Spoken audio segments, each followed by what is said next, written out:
سلمہ بن اکو رضی اللہ تعالیٰ عنہ سے روایت ہے، فرمایا کہ ہم نماز مغرب نبی صلی اللہ علیہ وسلم کے ساتھ اس وقت پڑھتے تھے جب سورج پردے میں چھپ جاتا۔ صحیح بخاری حدیث نمبر 561۔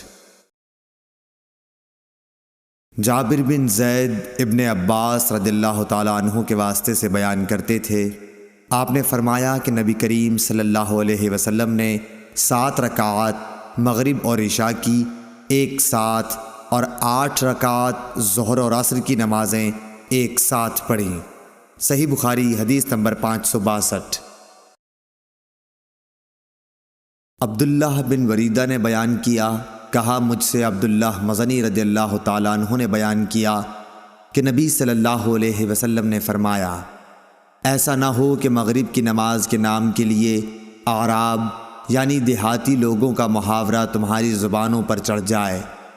عبداللہ بن مغفل رضی اللہ تعالیٰ عنہ نے کہا، یا خود حضرت صلی اللہ علیہ وسلم نے فرمایا، بدوی مغرب کو عشاء کہتے تھے۔ صحیح بخاری حدیث نمبر 563۔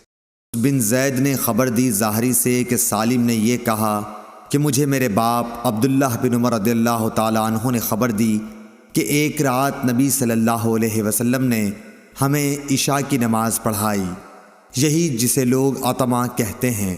پھر ہمیں خطاب کرتے ہوئے فرمایا کہ تم اس رات کو یاد رکھنا، آج جو لوگ زندہ ہیں 100 سال گزرنے تک روئے زمین پر ان میں سے کوئی بھی باقی نہیں رہے گا۔ صحیح بخاری حدیث نمبر 564۔ جابر بن عبداللہ رضی اللہ تعالیٰ عنہ سے روایت ہے، نبی صلی اللہ علیہ وسلم کی نماز کے بارے میں دریافت کیا تو آپ نے فرمایا کہ آپ نماز ظہر دوپہر میں پڑھتے تھے، اور جب عصر پڑھتے تو سورج صاف اور روشن ہوتا، مغرب کی نماز واجب ہوتے ہی ادا فرماتے، اور عشاء میں اگر لوگ جلدی جمع ہو جاتے تو جلدی پڑھ لیتے، اور اگر آنے والوں کی تعداد کم ہوتی تو دیر کرتے، اور صبح کی نماز منہ اندھیرے میں پڑھا کرتے تھے۔ صحیح بخاری حدیث نمبر 565۔